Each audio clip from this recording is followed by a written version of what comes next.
Gente, quem puder, no mudo. Boa noite todas, sejam muito bem-vindas. Antes de começar, eu queria aproveitar e pedir para vocês colocarem o telefone no mudo, para não dar microfonia, e fica mais fácil da gente escutar. Queria agradecer super a presença de vocês todas aqui, é uma honra.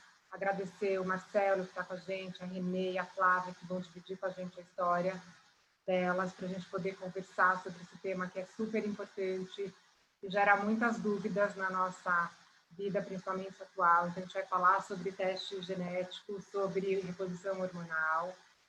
E as meninas vão começar falando, vão se apresentar. A Flávia vai começar, depois a Renê, a gente vai por ordem alfabética.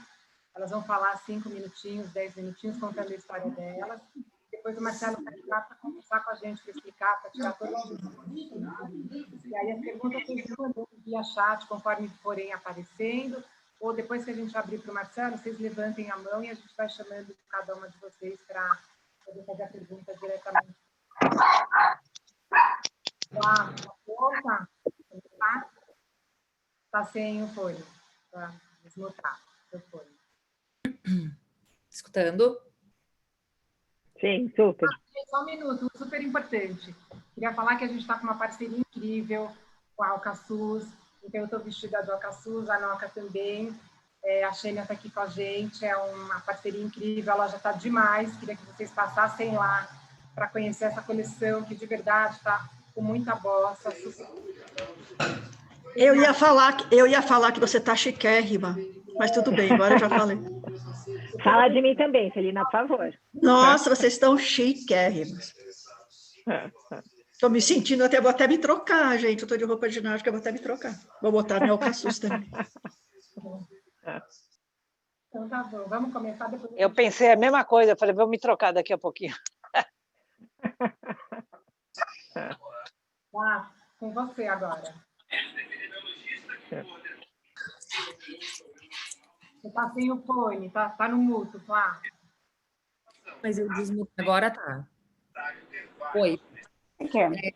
Meninas, obrigada pelo convite, Melhor aos 50, muito bom estar aqui. Eu acho que algumas de vocês talvez já conhecem, já me ouviram falar da minha história. Eu vou falar rapidamente, não vou me alongar, mas eu quero me apresentar, sou psicóloga. Gente, desculpa só um pouquinho, Flá. Pessoal, vamos ajudar a cuidar dos microfones, por favor, deixar no mudo. Boa, Simone. O que vocês perceberam? Ela foi bem Olha, a gente está ouvindo televisões. Ou ela foi mais conforme? Ou ela foi mais influente? Vamos descobrir quem é aqui. No caso, vocês não conseguem mutar todo mundo? Estamos colocando. Estou colocando no mudo, mas vão abrindo alguns microfones no meio do caminho. Pronto. Flávia, você está fechada, você precisa abrir de novo, tá? Abri. Pronto. Bom, na verdade, eu sou psicóloga. Eu fiz formação em psico-oncologia para atender pacientes oncológicos. Trabalhei alguns anos em hospital, atendendo os pacientes, as famílias e fazendo trabalhos científicos junto à equipe médica. E, na verdade, a oncologia acabou cruzando pelo meu caminho de diversas formas. Eu venho de uma família onde não se sabia o porquê, mas a minha avó tinha 4 irmãs e todas tiveram câncer e faleceram de câncer. A minha mãe tinha 2 irmãs e 2 irmãs também dela tiveram câncer e faleceram de câncer. E eu, aos 34 anos, detectei um câncer de colo de útero. Fiz um tratamento na época, fiz histerectomia total, fiz radioterapia, quimioterapia, tive um resultado muito bom, né? Eu fiz um tratamento bastante intensivo e por isso acho que também eu estava num estágio inicial da doença e realmente tive um resultado excelente e posso estar aqui conversando com vocês e curtindo a vida. Mas logo depois desse episódio, eu participei como trabalhando de uma pesquisa que estava sendo feita no Einstein, uma pesquisa pioneira, foi quando chegaram os testes genéticos aqui no Brasil, E, na verdade, eu estava trabalhando como psicóloga, porque o médico que começou essa testagem, ele solicitou que a gente fizesse um protocolo para poder conversar com essas pessoas, com essas mulheres, com essas famílias, que recebiam resultado positivo para BRCA1 e BRCA2. Então, participei de algumas conversas sobre os medos, sobre o pavor de ficar doente, sobre o que fazer agora, sobre, enfim. E eu acabei, na mesma época, uma das irmãs da minha mãe estava em São Paulo tratando, e ela acabou fazendo o teste genético, e o dela, daí foi rastreado o gene dela, e aí resolvemos testar a minha família, eu tenho eu e mais 3 irmãs. Do meu núcleo, então, três de nós temos a mutação genética de BRCA, e uma não. Então, passaram-se alguns anos, eu resolvi que eu não gostaria, né? Eu sou positiva, eu lidei de uma forma, eu acho, tranquila, mas sabendo que eu tinha que tomar conta, né, dessa informação e estar muito próxima do médico que me acompanhava, do meu oncologista, do meu ginecologista. E, passado alguns anos, eu resolvi, então, até porque para mim tinha uma questão, que eu acho que depois a gente vai entrar um pouco mais para frente, eu não gostaria de passar pelo que eu passei no meu tratamento, quando eu tinha 34 anos.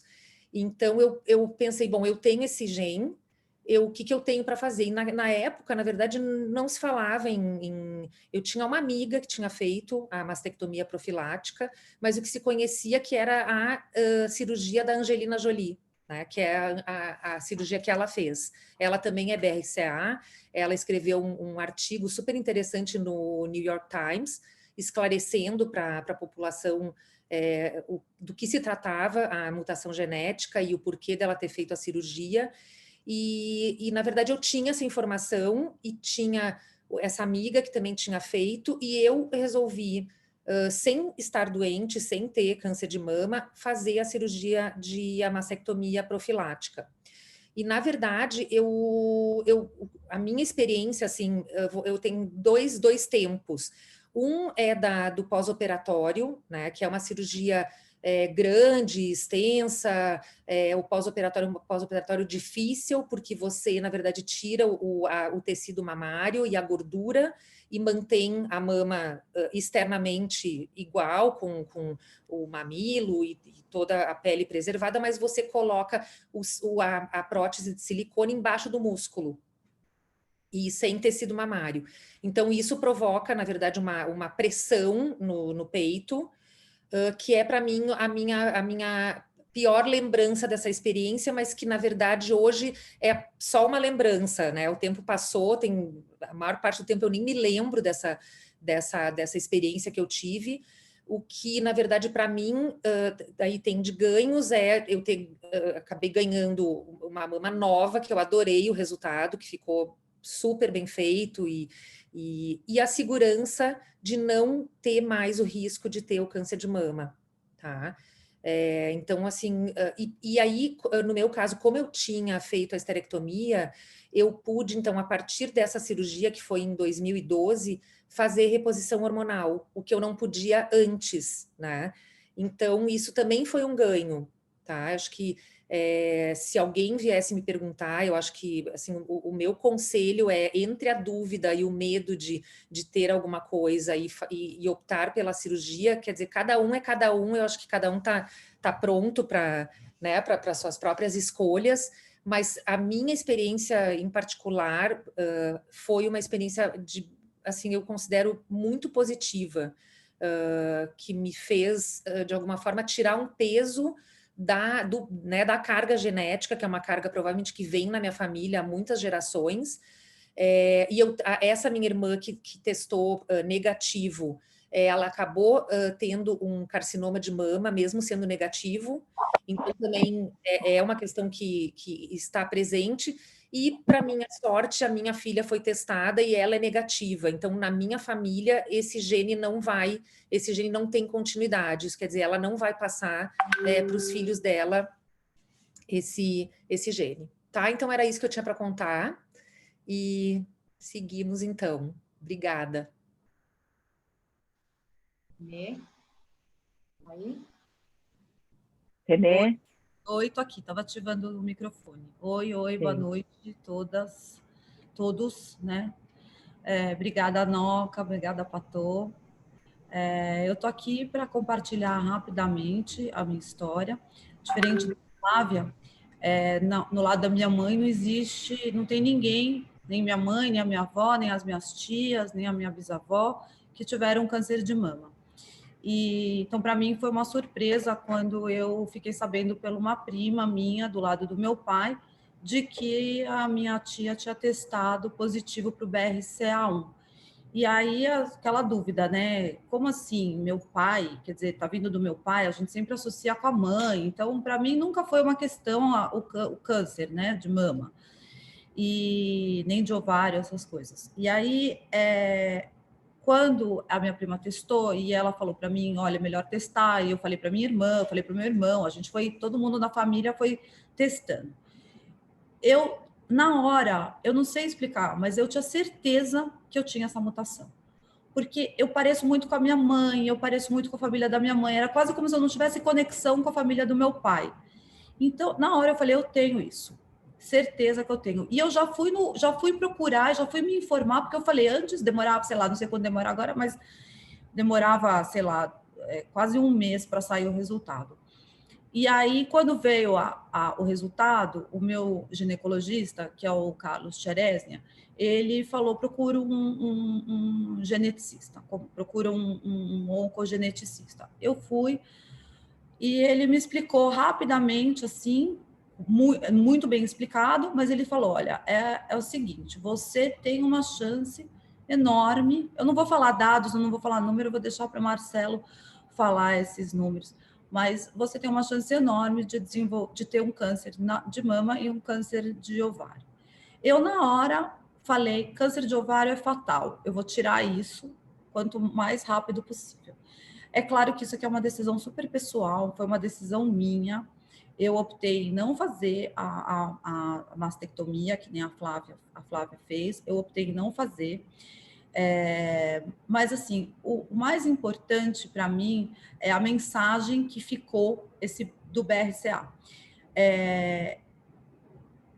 Primeiro que você ter o conhecimento de antemão, de que você pode ter um câncer e que você tem o que fazer e que você pode se prevenir, você pode fazer exame, você não precisa ser radical, você pode fazer exame, você pode se cuidar, é uma bênção, né? E para mim foi uma bênção. Então, na hora que eu soube, que eu decidi, que eu tomei a decisão e que eu comecei a pesquisar e comecei a ver que não tinha tanta informação sobre o BRCA, é o que a Flávia falou, é a doença da Angelina Jolie, porque eu também ia fazer exame e perguntava, mas você está fazendo tantos exames por quê? Eu falava, eu tenho uma mutação do BRCA1. Ah, o que é isso? Eu falava, sabe o que a Angelina Jolie teve? Isso assim, gente, no hospital, no Einstein, no Fleury, eu estou falando de 2 anos atrás.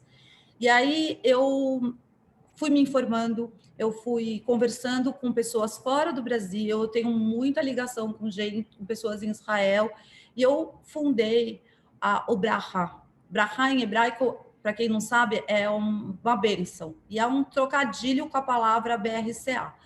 Então, para mim, foi uma bênção eu saber. Então, hoje em dia, eu compartilho essa bênção com quem quiser. Então, eu tenho um site onde vocês podem entrar, vocês podem olhar e conhecer melhor a minha história mais profundamente, a história de outras pessoas, depoimentos de médico, e eu financeiramente, eu pago o aconselhamento genético e, se precisa, no caso, quem que é meu parceiro do Braha é o Dr. Bernardo Garicoché, que o Marcelo conhece, da Oncoclínicas. Então, assim, ele faz a anamnese, né? Ele conversa com a pessoa e, se precisa, a pessoa é encaminhada para fazer um exame genético, e esse exame e essa consulta são financiados, são bancados pela organização. Gente, a organização sou eu e o Marcelo, que é meu marido, que super me apoiou, que me apoiou o tempo todo. Porque não é fácil, não vou dizer que é a esterectomia, a Flávia sabe, é uma menopausa, é boa noite, bom dia, né? Boa noite, eu vou dormir sem menopausa, no outro dia eu estou menopausada. No meu caso, eu faço reposição hormonal, mas cada caso é um caso, conversem com seus médicos, cada um tem o seu. É por um tempo a reposição hormonal, tem altos e baixos, né? Tem momentos super bons, tem momentos super ruins, não é um paraíso, mas também não é o final do mundo.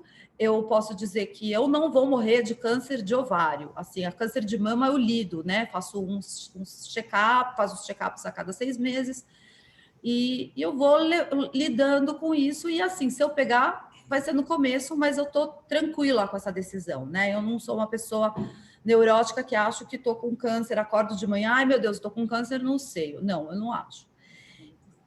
E aí, o que eu acho assim, eu vou só terminar aqui para o Marcelo poder falar. O que eu acho muito legal, que para mim foi muito importante, foi a genética. Para mim, eu peguei como um conhecimento da minha ancestralidade. Eu não tinha ideia, a menor ideia. Primeiro, que câncer podia vir pelo lado do pai, que a família do meu pai é enorme, polonesa, meus avós são primos, as irmãs do meu avô, a mãe, o pai do meu avô, todos morreram subitamente, precocemente, ninguém sabia por quê, inclusive na Polônia, histórias antigas, né? Então, assim, você vai conhecendo a sua ancestralidade através da genética e você pode, através dos seus genes, realmente honrar a sua ancestralidade. Então, que nem a Flávia, hoje eu posso dizer que na minha família também não tem mais o BRCA. A minha filha e meu filho não têm a mutação genética. E eu acho assim, cada um tem a sua história, as histórias não são fáceis, as histórias, tem algumas histórias de sucesso, algumas histórias, infelizmente, que as pessoas acabam morrendo, mas eu acho que assim, morre por falta de informação. Então, quem quiser, eu vou compartilhar meu celular com vocês, eu faço questão que vocês me liguem, me procurem, além do médico, além do Dr. Bernardo, além do exame, eu dou um super suporte, eu gosto de conversar com as pessoas, porque eu não tive isso. Não existia esse canal, não tinha um canal em português, onde você fala, onde tem alguém que te atende. Tem algumas pessoas, algumas voluntárias que trabalham 2 pessoas, então quem quiser me ajudar, quem quiser, quiser ser um ouvido, quiser, é importante. Antes da cirurgia, as pessoas têm medo, é o que a Flávia falou, as pessoas têm medo, as pessoas têm insegurança, as pessoas estão sozinhas, as pessoas não, ninguém sabe, você fala BRCA, a pessoa atim, espirra, saúde, né? Tipo, as pessoas não sabem de uma maneira geral. E é isso, gente. Olha, eu quero agradecer vocês muito. E, Marcelo, espero que eu não tenha atrapalhado e falado muito. E é isso.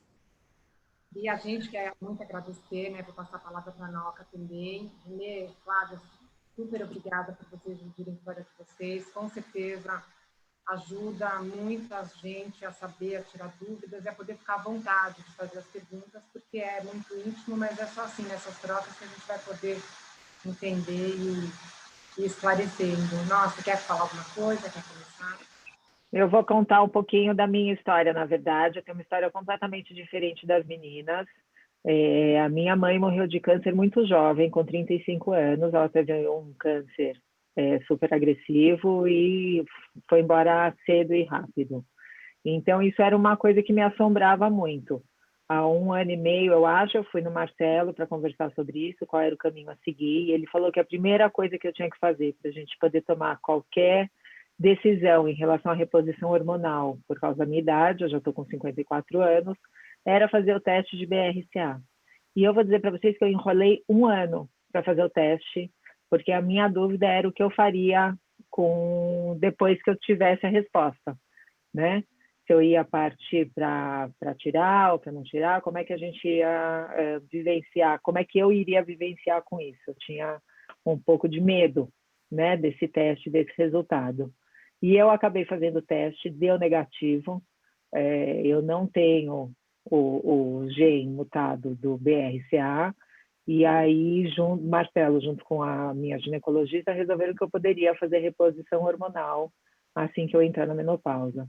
Então, é um outro lado da moeda, quer dizer, eu vim de um histórico de câncer na família, mas que não foi passado para frente por enquanto. É isso. Marcelo, com você, eu só vou, antes de começar, só vou falar de mim um minuto, porque aí você já responde essas questões todas, né? No meu caso, eu tenho minha mãe, minha avó, todo o lado materno, minha tia, que tiveram câncer de mama. Minha mãe faleceu, minha avó faleceu.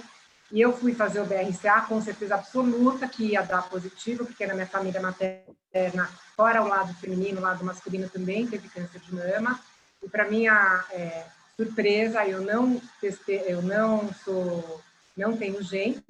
E por outro lado, pelo fato de eu ter toda o histórico familiar muito forte, né? Então tem um lado, né, que diz que mesmo sem ter o BRCA dado positivo, que seria indicado eventualmente fazer a mastectomia, né? Então, Marcelo, abre para você responder essas perguntas, as perguntas de todas as mulheres que estiverem aqui e curiosas, e podemos começar com você. Oi, gente, obrigado pelo convite, obrigado pela oportunidade de poder falar um pouquinho. E é um tema que normalmente não é um oncologista que fala, né? Reposição hormonal é um tema isolado, que quem costuma abordar é o ginecologista, e os testes genéticos, quem acaba fazendo é o oncogeneticista, e às vezes um acaba não se falando com o outro e tem um gap. Então, eu vou começar só dando uma introdução por que eu me interessei por esse assunto, na verdade. Em geral, eu comecei na oncologia quase 20 anos atrás, exatamente 19 anos atrás, e eu sempre que tratei as mulheres com câncer de mama, pós-quimioterapia, eu começava a consulta e falava, calma, sua vida vai voltar ao normal. E passava o tratamento e eu começava a ver que não voltava ao normal. E as pacientes, quando acabavam a quimioterapia, começavam a ficar deprimidas. E eu pensava, mas não é possível. Agora que acabou a quimio, já fez cirurgia, já fez tudo, por que esse é um momento crucial onde a mulher acaba deprimindo?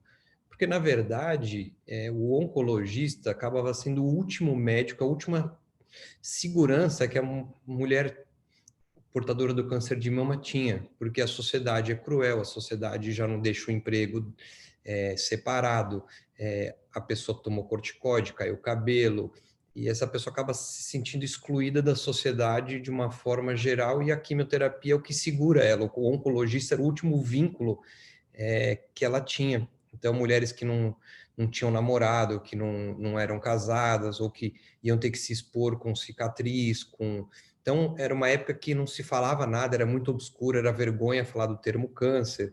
Foi quando eu resolvi estudar muito sobre atividade física, câncer, menopausa, e parar de pensar aquela história que a gente tinha de que curou, esse é o preço que tem para ficar curado, né? Tem qualidade de vida, tem vida depois do tratamento.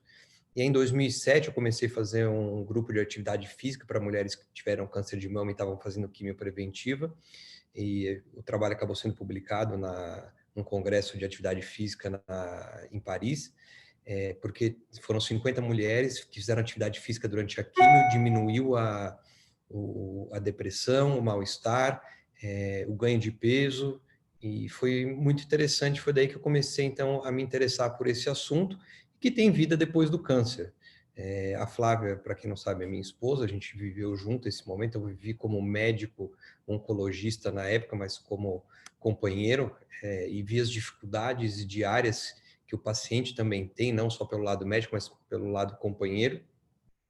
Então, foi uma área que me interessou muito, câncer versus menopausa versus reposição hormonal, porque normalmente as pacientes que tiveram câncer não podem fazer reposição. E a gente tem que fazer alguma coisa para melhorar os sintomas, enfim. Então, é mais ou menos isso que foi o caminho que eu resolvi estudar, enfim, por isso que eu acho que eu posso dar um pouquinho da minha experiência hoje.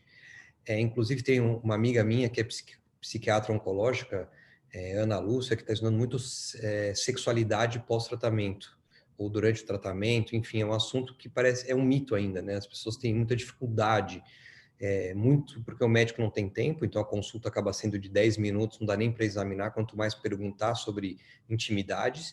Às vezes as mulheres não se sentem íntimas o suficiente do médico, e o médico não dá liberdade de perguntar sobre esses assuntos. E, por outro lado, a ginecologista, o ginecologista acabam não tendo muita experiência com reposição, com tratamentos alternativos para a menopausa, e então acaba virando um tabu, vira uma dificuldade. É um mundo obscuro, onde a mulher que pós-tratamento acaba ficando porque ninguém acaba entendendo e podendo orientar de uma forma melhor. Então, foi mais ou menos isso que eu comecei a me interessar. Então, essa é um pouco da minha história, e o tema hoje juntou genética, né? Que eu acho que então, acho que é um grupo ideal para a gente falar. Eu acho que é uma coisa que mudou nos últimos anos. Quando eu era criança, a maioria de vocês também, 70 anos era idoso. Então, minha avó morreu com 72, era velhinha. Hoje não, aumentou muito a sobrevida, as pessoas estão vivendo muito mais, e as mulheres vão ter que aprender a viver na menopausa muito mais do que na parte reprodutiva. Então, o conceito de menopausa é a interrupção da fase onde a mulher pode reproduzir. Isso é normalmente representado pela perda da menstruação, mas você pode ter uma dosagens hormonais muito baixas antes de ir para a menstruação, que a gente chama de perimenopausa. Então, acho que é interessante a gente discutir de uma forma geral como as mulheres vão lidar com isso, muito mais na menopausa do que na pré-menopausa. Então, as mulheres vão viver muito mais na menopausa, e o impacto que isso vai ter na vida e na qualidade de vida, e acabar selecionando aí sim com as pessoas que têm risco alto de ter câncer de mama e ovário. Só para lembrar, a gente teve 2 casos contados anteriormente, né, que tiveram o gene, e 2 casos que não têm o gene, mas que têm risco de câncer de mama. Então, só para lembrar que a chance do câncer de mama ser genético ou hereditário é em torno de 5 a 10%. Então, a grande maioria dos casos de câncer de mama são esporádicos. Então, realmente a gente não sabe muito. Então, não é porque você tem exames negativos familiar ou hereditário ou genético, depois eu vou tentar explicar um pouquinho de cada um desses, que você não tem chance de ter câncer de mama. Muito pelo contrário, a chance de você ter uma mutação é muito pequena em relação à população que tem chance de ter câncer sem ter nenhuma mutação que nós conhecemos hoje. Como o BRCA é uma coisa que veio recentemente, pode ser que daqui a alguns anos a gente descubra outros genes, por exemplo, a NOCA, que tem história rica familiar, a PATOI, que a gente não descobriu o gene, pode ser que tenha outro gene que a gente não sabe, então não por isso não precisa ser cuidado. Então, acho que a questão é, não ter o gene não nos autoriza a não se cuidar. Então, eu acho que esse é um recado também importante. Lembrar que agora são conceitos que também eu acho que é interessante agora no começo. A gente fala muito de prevenção, né? Outubro rosa, novembro azul, prevenção do câncer de mama, prevenção do câncer de próstata. Na verdade, é um conceito um pouco errado. Na verdade, é detecção precoce. Quando a gente faz os exames de câncer de mama, ultrassom, mamografia, alguns pacientes de risco a gente faz ressonância, a gente detecta precoce. Então, não é preventivo. Você não faz um tratamento preventivo. Você já tem o câncer, mas você detecta o mais inicial possível, e isso aumenta a chance de cura. Então, é diferente de alguns outros de intestino, que a gente não vai falar, que a gente realmente consegue prevenir tirando pólipos. Então, isso já é um conceito da cirurgia preventiva. Quando a gente fala em cirurgia preventiva, realmente é uma cirurgia onde você tira 99% do tecido mamário. Então, especificamente agora, falando das mulheres, do gene que a gente conhece, que é o BRCA1 e BRCA2. São 2 genes relacionados a mulheres judias do norte da Europa. Também não que a gente chama de judias esquenazi, para as pessoas que não estão acostumadas com esses termos, são judias polonesas, não do lado do Oriente Médio ou sefaradi, que a gente costuma dividir. Porém, eu tenho pacientes orientais, tenho 2 pacientes japoneses que têm o BRCA. Então, não necessariamente é um gene exclusivo da comunidade judaica e das mulheres Ashkenazi. Mas a grande maioria das mulheres que têm alteração são mulheres Ashkenazi. E tem esses 2 tipos, o BRCA1 e BRCA2. O BRCA1 é o câncer da mulher mais jovem, mais agressivo, ele cresce independente de hormônio e ele também está associado ao câncer de ovário. Então, quem tem essa mutação tem uma chance de desenvolver câncer de ovário em torno de 60% e de câncer de mama em torno de 80% durante a vida. Então, se a pessoa viver o suficiente, ela aumenta a chance nessa magnitude. Se a gente pensar, e puxando agora um pouco do que a René falou, realmente o ovário a gente não tem exames que a gente pode detectar precoce, é um tumor silencioso. Quando já descobre, ele está em um estadio mais avançado. Então, a oforectomia, a retirada dos ovários, é uma cirurgia teoricamente simples de fazer por laparoscopia, pode ir embora no mesmo dia em alguns serviços bem feitos, e você diminui muito a incidência do câncer de ovário. Em relação ao câncer de mama, apesar de ter uma penetrância grande também, ter uma chance grande, é fácil fazer a detecção precoce. Eu não vou falar preventivo, porque não é detecção precoce, e tratar inicialmente e curar. Então, você tem grande chance de ter o câncer, mas você tem uma grande chance de se você for disciplinada, e isso vale dizer, e tem muitas coisas no caminho que às vezes a gente passa desapercebido. Então, eu vou dar mais detalhes, e depois eu vou deixar aberto para as perguntas, mas, por exemplo, no Brasil, plano de saúde é uma coisa importante. Se o paciente perder o plano, ele tem menor chance de ter um tratamento eficaz. Então, muitas das discussões que eu tenho com os pacientes de decisão se vai operar ou se não vai, ter um plano bom é o momento de você fazer um tratamento, porque você pode no futuro não ter esse plano e ter que tratar pelo SUS. Então, são variáveis que a gente tem que estar lidando quando a gente tem alteração genética presente. Quando que a gente deve investigar, né? Então, tem muita gente assistindo, também não é para todo mundo entrar em pânico e sair testando todo mundo. Tem uns critérios. Os critérios é ter pelo menos 3 gerações ou primos de primeiro grau que tiveram câncer de mama ou mama e ovário. Eu acho que é importante o oncologista e o oncogeneticista participarem, até para interpretar o dado. Eu acho que não é sim ou não o resultado, as mutações elas vêm através de um número. Eu não vou entrar em detalhes do teste, mas na verdade o BRCA ele é um gene protetor. Quem tem alteração perde essa chance de proteger contra o câncer. Então é uma história interessante. Tem os alelos que eu não vou entrar em detalhe, mas tem algumas alterações típicas no 185, por exemplo, no cromossomo 17. Então, isso está relacionado, isso me ajuda, e eu sempre falo para os pacientes, para quem tem, não importa muito. O que mais importa é para gerações que vão vir. E a gente sempre associa câncer de mama e ovário, então lembrar que homem pode ter câncer de mama, 1% de homens têm câncer de mama, e muitos podem estar relacionados ao gene do BRCA.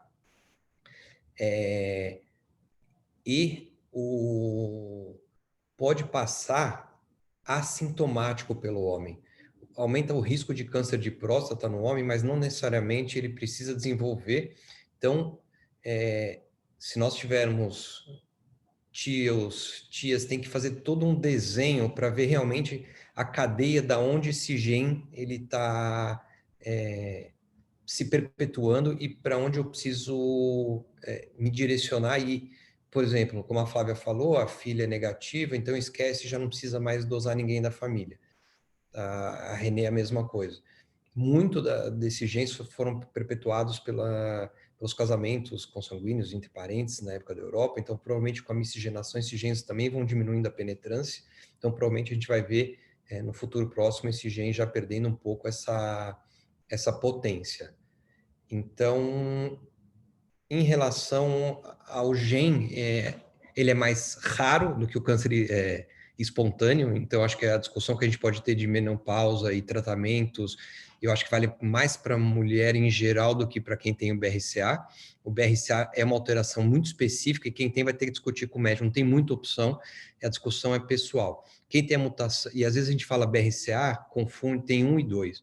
O 2 é da mulher mais velha e pode depender de hormônio para crescer.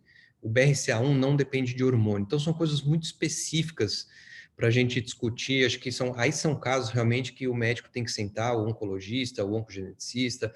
Eu acho que essa conversa, como a Noca teve, entre o médico, o oncologista, com o ginecologista, para poder decidir a melhor opção terapêutica.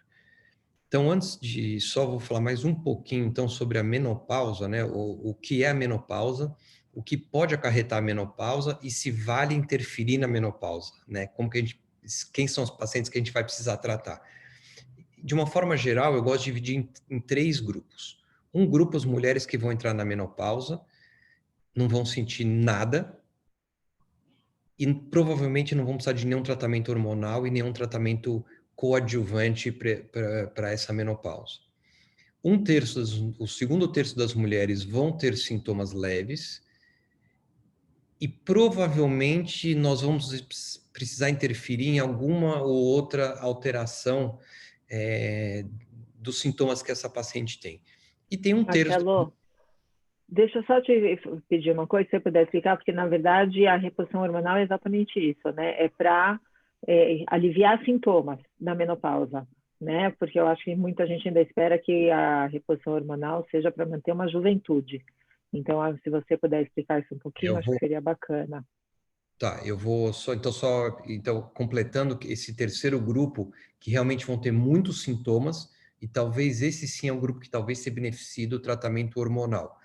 Então, respondendo à pergunta da Noca, e já dizendo um pouquinho, né, o que é menopausa, então esse conceito da mulher já não reproduzir mais, com uma queda da produção de estrógeno. O estrógeno e a testosterona são produzidas numa glândula que a gente tem chamada suprarrenal, na gordura e no músculo. Com a menopausa, essa produção diminui em 80% a 90%. Então, é uma diminuição entre 90% dos hormônios femininos. O que isso pode acarretar, na verdade? Em geral, o que mais incomoda é a piora do desejo sexual, da libido. Então, um terço dessas mulheres que vão ter esses sintomas vão ter alteração da libido, alteração do desejo sexual. Então, eu vou tentar categorizar para depois explicar como que a gente pode agir em cada um. Do ponto de vista orgânico do corpo mesmo, os sintomas importantes que a gente leva em consideração, além do desejo sexual, que é uma coisa importante, é a perda de massa óssea. Então, mulheres que entram na menopausa muito cedo e perdem massa óssea, então, chance de ter osteoporose, que é uma preocupação a longo prazo. Então, isso sim a gente precisa ficar de olho, que a menopausa pode levar a isso.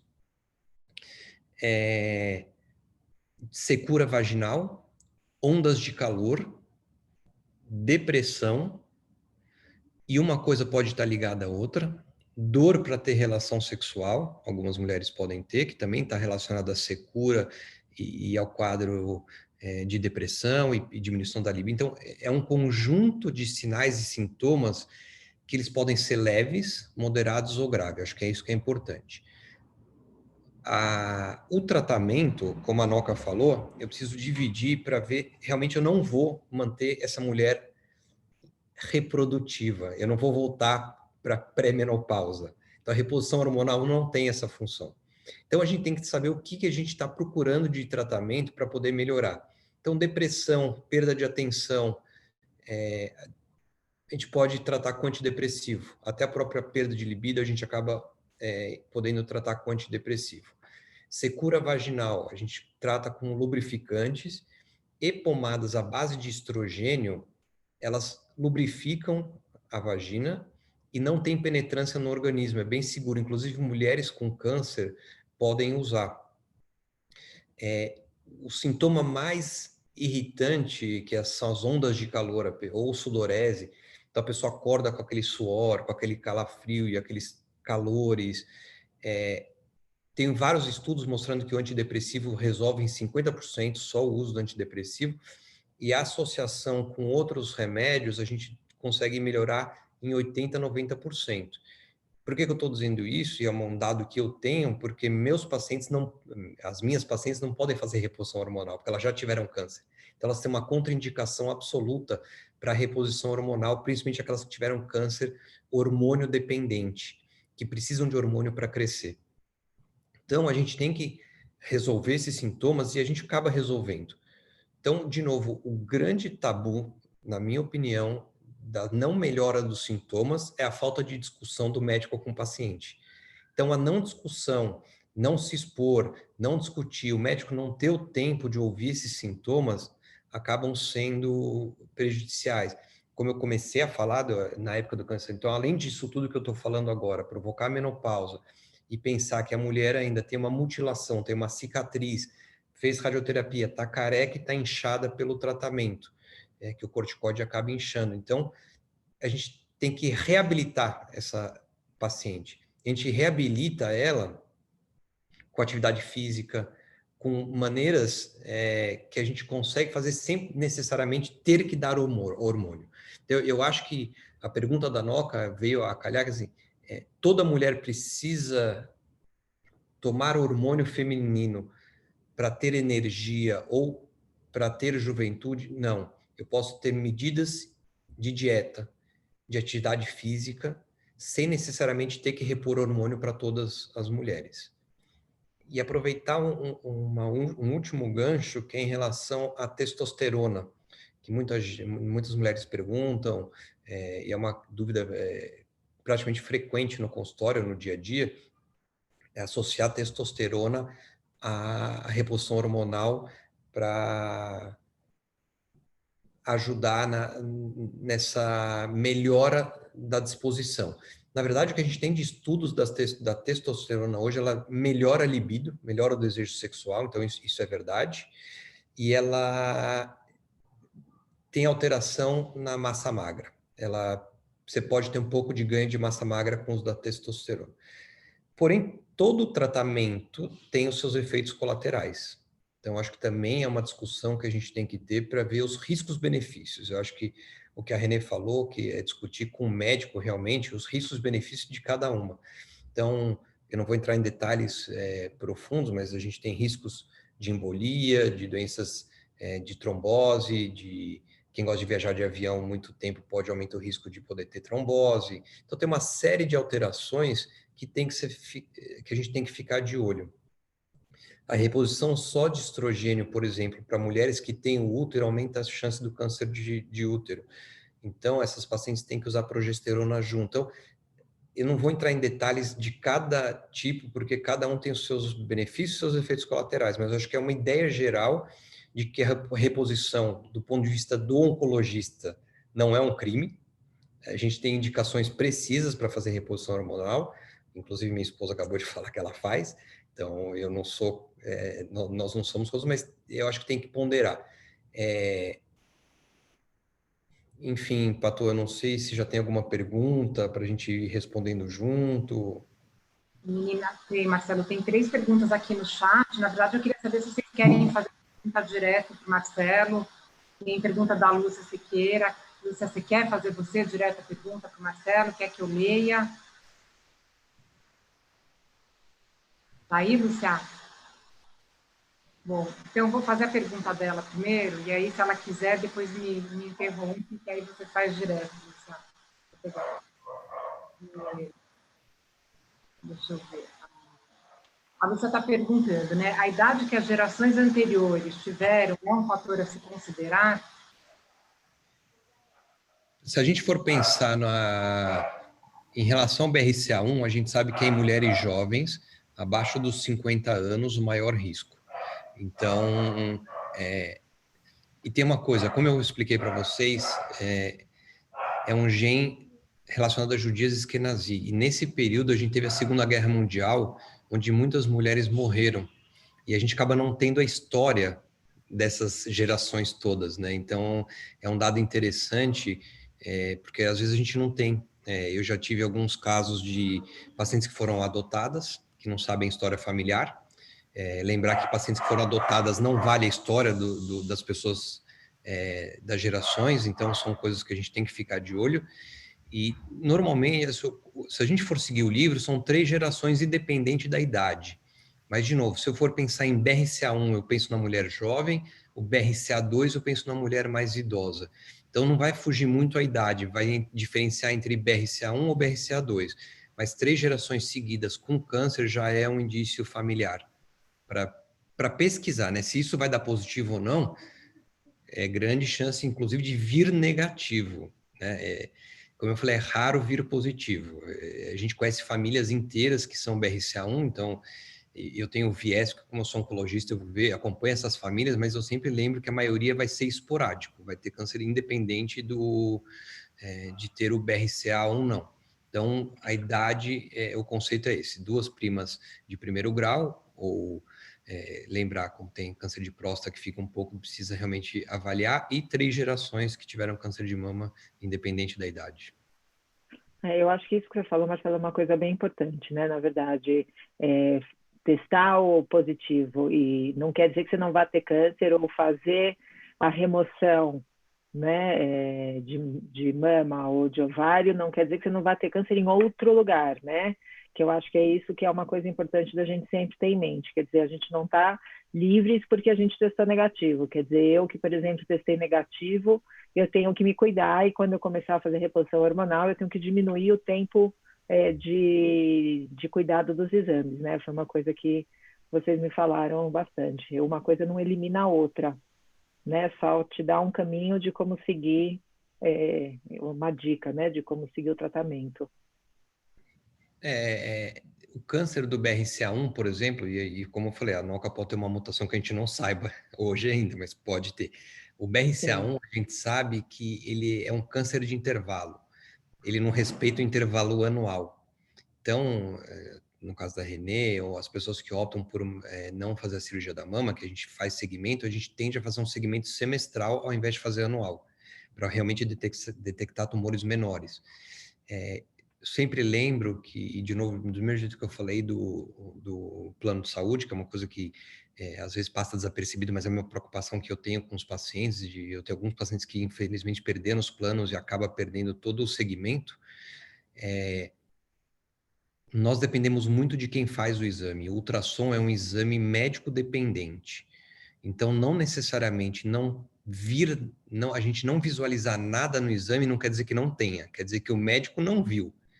Então, quem me conhece sabe, os meus pacientes, que eu peço sempre para fazer com um médico específico, que é um médico do Fleury, que eu confio, específico, que aí sim, se ele disser que não tem nada, eu fico tranquilo. Porque eu tenho vários casos de mulheres que fizeram ultrassom a vida inteira, que não tinha nada, e de repente aparece com um tumor de 10 centímetros e fala, doutor, cresceu de 1 ano. Eu falo, não cresceu. Infelizmente, isso aqui não foi visto, mas que não cresceu 10 centímetros, não cresce. Então, lembrar que tem que ser feito exames em lugares de confiança. E não necessariamente precisa ser em laboratórios grandes. A gente tem laboratórios menores, mas onde, de novo, é médico dependente. Antigamente, o Fleury, eu vou dar um exemplo do Fleury, que fazia um exame por hora. Então, a mulher ficava lá, ficava 1 hora, o médico examinava. Hoje, o médico tem que fazer 10 exames em 1 hora e tem que soltar o laudo em 15 minutos. Então, a grande chance de passar coisas apercebidas aumentou. Então, tudo isso a gente tem que levar em consideração quando for fazer esses exames de intervalo em mulheres de risco. Acho que a mulher de risco que é o que importa, que é o que a gente tem que ficar de olho e não perder o segmento. Como tem o feeling dos pacientes, a gente consegue perceber quem é o paciente que vai aderir, que realmente vai ter uma cabeça boa e vai fazer os exames, ou pacientes que a gente sabe que são mais relaxados e que provavelmente vão ficar porque eu tenho filho, eu não consigo fazer, ficar 3, 4 anos sem fazer exames. Então, essas pacientes eu não gosto muito de só observar. Então, a gente acaba meio que selecionando, como a Renê falou, quem tem o gene tem que estar com uma consciência corporal e que tem uma alteração que corre risco para ficar de olho. É um alerta, né? É um sempre alerta, não é uma coisa para relaxar. Então, a pessoa tem que levar isso a sério e eu tenho que ver se esse paciente vai aderir, né? Senão a discussão talvez mude um pouquinho, por isso que é muito individualizado. Não tem receita de bolo, não dá para cada um, cada um. Marcelo, tem muita pergunta aqui chegando. Suzy, você quer fazer a pergunta, Suzy Mestre? Não, pode fazer, Patô. A Suzy está perguntando assim, se a minha mãe teve câncer de mama, mas testou negativo para o BRCA, assim mesmo devo testar? Não. Na verdade, então, a pergunta é importante porque quem deve ser testado? Né? A pergunta é quem que eu devo testar com câncer do gene BRCA? Quem teve câncer? Porque se eu tiver, como a Flávia tem 4 irmãs, 3 são positivas, uma é negativa. Se eu dosar só na negativa, eu nunca ia saber que a família teria esse gene. Então a gente sempre tem que usar o caso de quem teve. Quem teve câncer e tem o gene, eu detecto o gene da família, e aí, como eu falei para vocês, se vai ser a deleção do 185, então o teste, quando a gente faz hoje, a gente faz na saliva, ou pode fazer no sangue, enfim, é um teste molecular, e eu vou identificar qual o gene da família. Então, qual é a assinatura dessa família? Então, essa família tem uma alteração no BRCA nessa específica na deleção do 185. Eu não precisa decorar, mas é só para eu poder exemplificar.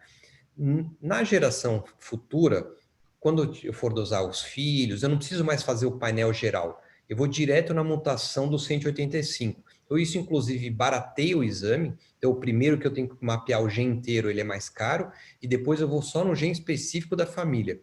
Então, no caso da pergunta da Suzy, como a mãe teve câncer e não tem o gene, não tem por que ela dosar. A pergunta é, se minha mãe teve câncer, aumenta a minha chance mesmo sem eu ter o gene? Aumenta, mas é um risco desprezível. O aumento é pequeno e não deve gerar pânico. Então, não vale a pena fazer o teste genético se você não tem na pessoa que teve o câncer, não adianta a gente ir atrás. Então, o ideal é a gente pegar a pessoa que tem câncer e dosar a família inteira. Sempre lembrando o que a Renê falou que é super importante, que tem que dosar os homens também, porque senão acaba pulando uma geração e acaba esquecendo que eles podem ter filhas. Então, eu tive uma família agora, são um irmão, um casal, um menino, ela tem alteração do BRCA, o irmão não tem, pronto, esquece, a família desse irmão já não precisa mais dosar. Então, esse eu tenho certeza que não vai ter, porque eu dosei nele. Então, se você não dosa no homem, ele pode pular e se tornar um gene ativo. Mas, Marcelo, no caso de, então, não tem o gene, tem problema fazer reposição hormonal ou não? Assim, de novo, o seu risco ele é aumentado, mas um aumento desprezível, assim, do ponto de vista estatístico, é muito pequeno. Se você tiver indicação de reposição com todos esses critérios, você pode fazer reposição. Não é contraindicado a fazer reposição. Agora, volta ao que a Noca acho que comentou no começo. Assim, qual o motivo que a pessoa precisa de reposição? Eu consigo resolver isso com algum remédio que não seja reposição? Vale a reposição, isso sim tem que ser discutido com o médico, mas a reposição precoce, ela melhora a osteoporose, então talvez depois de 10 anos não vale mais a pena se quero resolver a osteoporose. Se você já não repôs nos primeiros 10 anos, não adianta repor depois. Então tem algumas coisas que a gente precisa ver o que eu vou te dar de benefício para ver se vale a pena correr o risco em geral. Marcelo, não sei se eu respondi. Respondeu, Su? Ficou claro? Respondeu. Obrigada, Marcelo. Indo por esse caminho, a Denise Muscati mandou para a gente no paralelo uma pergunta super boa. Denise, você quer fazer a pergunta direto? Você está desmutada. Quero. Obrigada, Patô. Boa noite, todo mundo. Boa noite, Marcelo. Deixa eu voltar a tela, peraí. Seguinte, eu tenho fator de Leiden 5 e sou a terceira categoria, no caso, que você citou, das mulheres que precisariam fazer reposição hormonal, porque eu tenho muito desconforto, eu acabei de entrar na menopausa, e eu não tinha nada, né? Então, assim, é uma questão que me deixou muita inquietação, que eu comecei a perguntar para minhas amigas, né? Você sente isso? Você tem muito calor?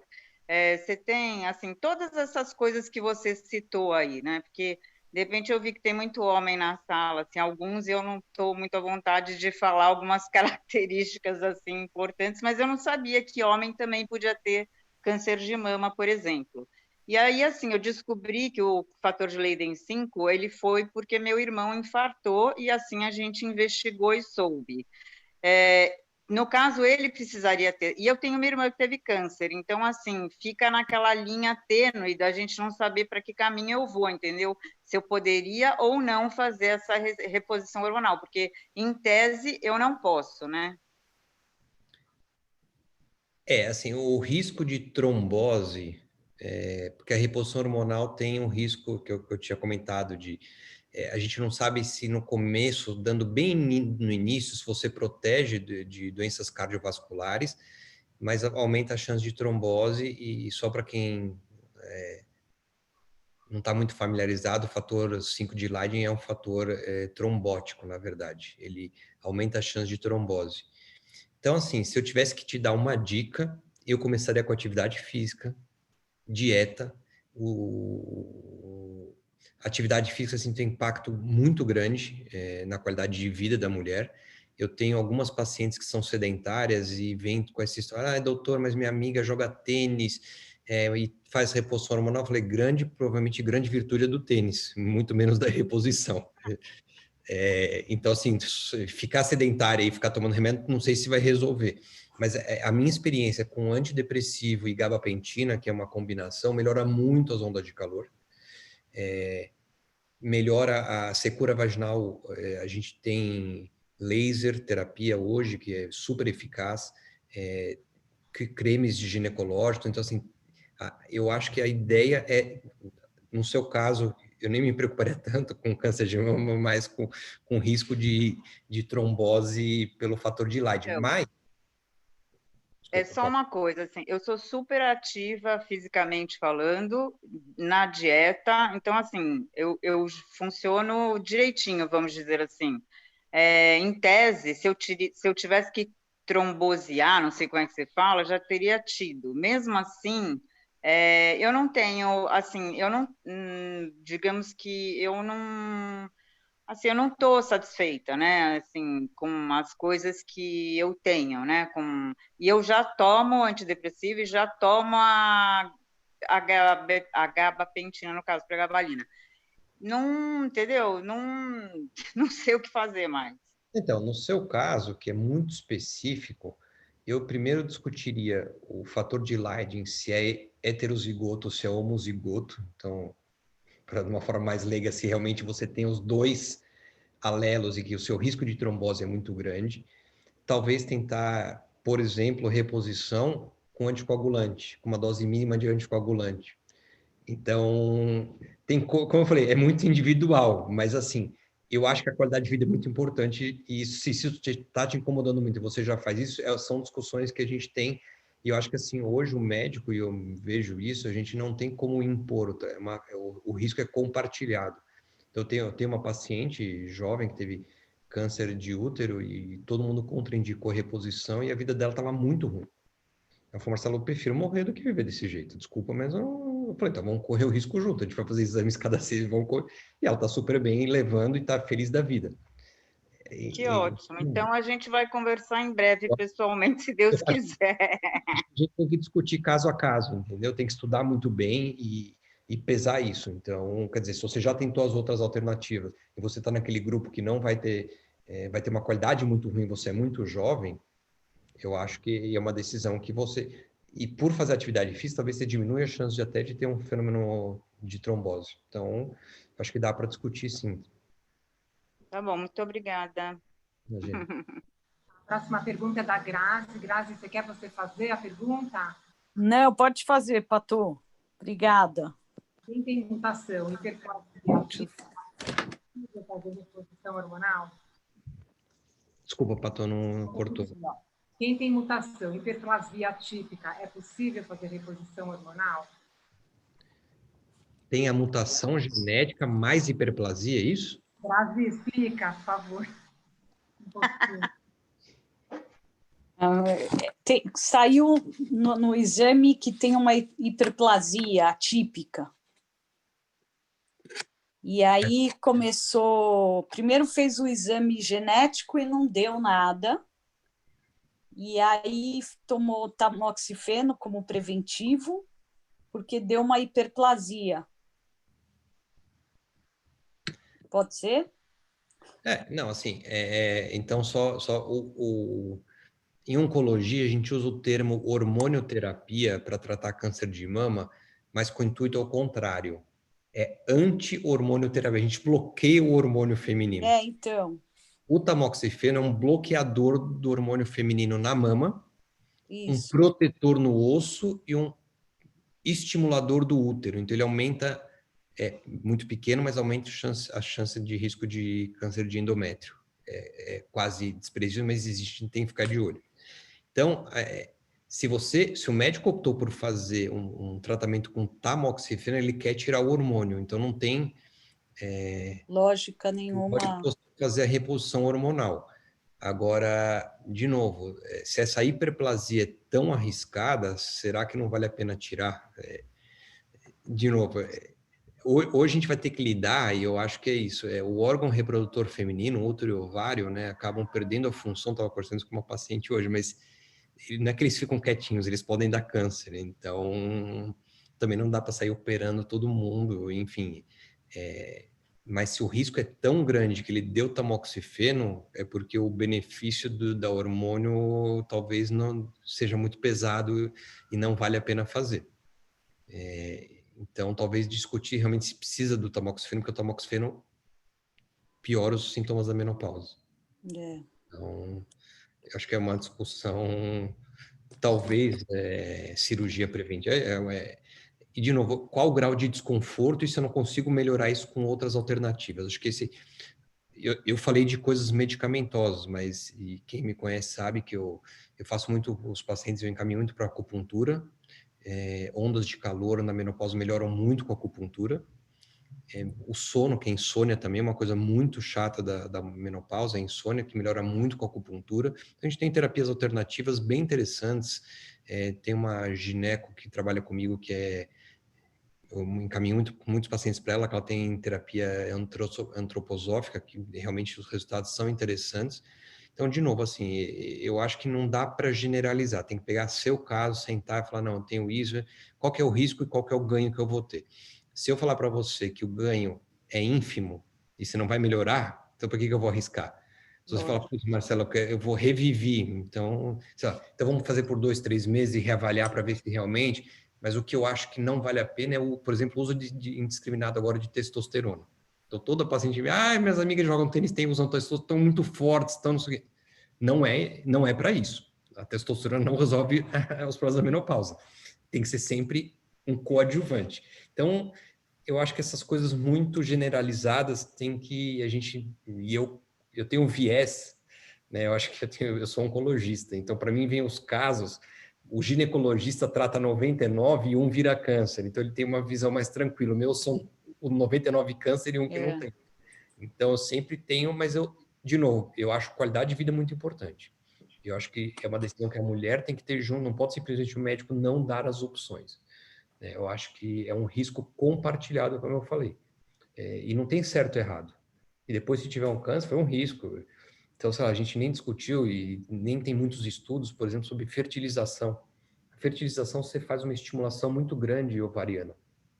Então, mulheres que têm risco de ter câncer de mama podem fazer, devem fazer. Então, é um outro... Então, eu tenho algumas pacientes, eu tive 8 casos, eu estou meio que documentando, de mulheres que fizeram 8, 9 fertilizações e tiveram câncer de mama que só apareceria na terceira idade e apareceram mais jovens. Talvez que não possa ter relação com esse... Então, tem um limite de tentativas de fertilização. São coisas que a gente está aprendendo. Acho que devagarzinho a gente vai aprender a lidar, mas acho que tem que ser conversado. Acho que cada vez que for estimular tudo, tem que ter essa conversa. Ótimo. Obrigado, Marcelo. Saindo um pouquinho do tema do câncer, a Xênia tem perguntas, um combo de perguntas aqui muito bom. Xênia, você quer perguntar? O Marcelo, direto? Desmuta. Ou eu pergunto? Tá. A Xênia está perguntando assim, eu quero saber sobre genética em relação ao Alzheimer. Já existem exames que podem detectar? Vou fazer as 3 perguntas dela de uma vez, tá? Qual a influência genética na personalidade de uma pessoa? É a segunda. E a última pergunta é: quais as doenças pré-existentes onde não é recomendado reposição hormonal? Boas perguntas e todas difíceis de responder rápido, mas eu vou tentar ser breve. Na verdade, hoje o teste genético tem 2 tipos. Você faz direto o BRCA1 e 2, e o outro você faz um painel ampliado de 85 genes. E, de novo, assim, vale a pena fazer para câncer de mama específico? Muitos não valem a pena de uma forma geral. E aproveitando o gancho, eu vou dizer que filosoficamente, se a gente pensar um pouco em bioética, qual vai ser o limite desses exames? Então, a partir do momento que esses exames forem disponíveis, será que a empresa, quando você for trabalhar o seu primeiro emprego, além da carteira registrada, eles vão pedir seu perfil genético? Porque aí eu vou...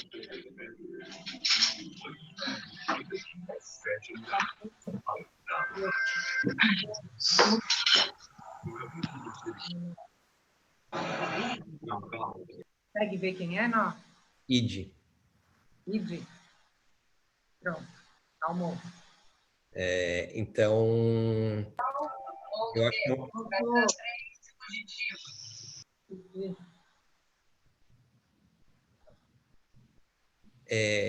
onde vai parar esse limite ético dos exames genéticos? Então, tem vários genes que dá para a gente, sim, investigar, precisa ver se vale a pena e se tem tratamento.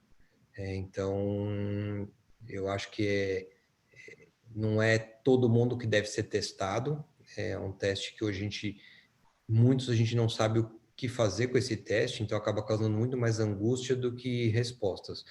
Então, de novo, esses pacientes com história familiar que a gente detecta e sabe o que eu posso intervir, aí sim realmente vale a pena fazer. Eu esqueci a segunda pergunta, que eu acho que eu estou na andropausa. Espera aí. A segunda pergunta é: qual a influência genética na personalidade de uma pessoa? De novo, a gente está falando especificamente de mutações e câncer de mama, ou ovário, enfim, câncer ginecológico, mas é óbvio que você tem, e aí minhas psicólogas do grupo têm muito mais experiência para falar do que eu, mas a gente tem testes genéticos para avaliações de transtorno de personalidade, enfim, com certeza vão ter várias mutações, e foge um pouco até da minha área de atuação, né, mas se você perguntasse o BRCA1, BRCA2, ou os genes que a gente tem de câncer de mama se alteram a personalidade? Não. Não tem essa relação. A Anitta tá aí, ela pode depois responder, né, Ani? Se ela quiser, ou para você direto.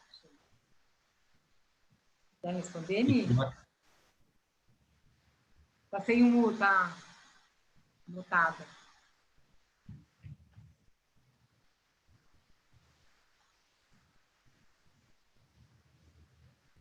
Tá mutada, Ani.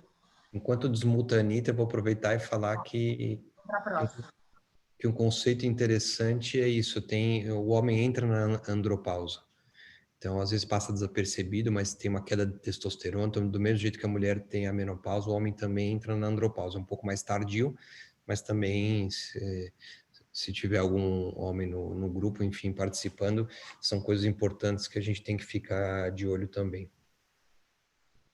E tinha mais uma pergunta, né? Quais as doenças pré-existentes onde não há recomendação hormonal? Como eu falei, essas alterações genéticas, displasias, todo paciente que tiver risco de desenvolver câncer de mama de alguma maneira é contraindicado. Mas, de novo,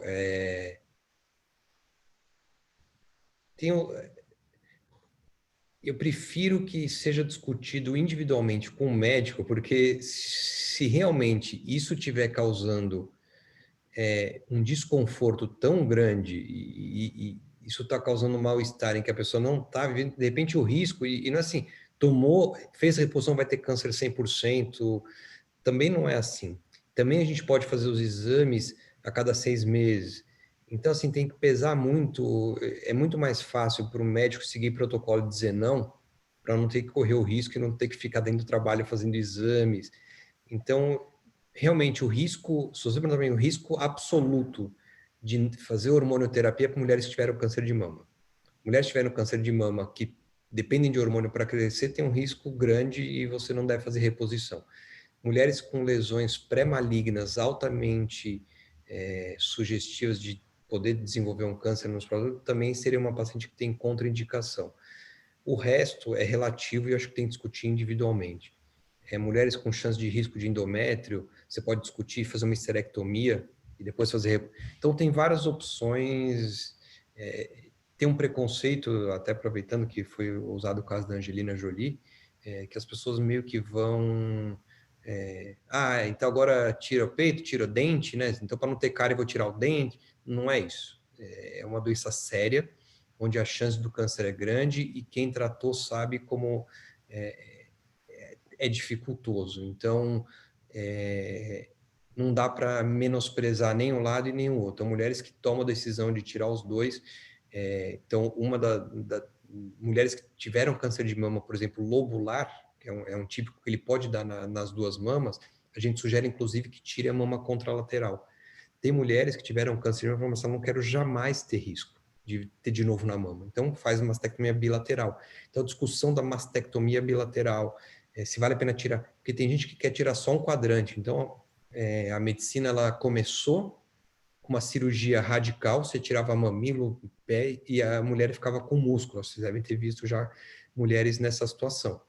Hoje, como a Flávia comentou, eu tento, para ficar simples de entender, imagina a laranja, a gente tira o miolo da laranja e mantém a casca. Então, você mantém a pele e mantém o mamilo, e põe uma prótese por trás. Então, esteticamente, fica bom. Então, acho que sempre tem que pensar quadrante, que é menos agressiva, mas tem que fazer rádio, versus bilateral, é muito individual. Eu não posso chegar para você e falar, todo mundo que tiver câncer de mama vai ter que tirar as duas mamas. Não é todo mundo que não pode fazer reposição. Então, acho que, de novo, acho que a ideia da reunião é dizer que existe câncer hereditário, principalmente nas mulheres judias.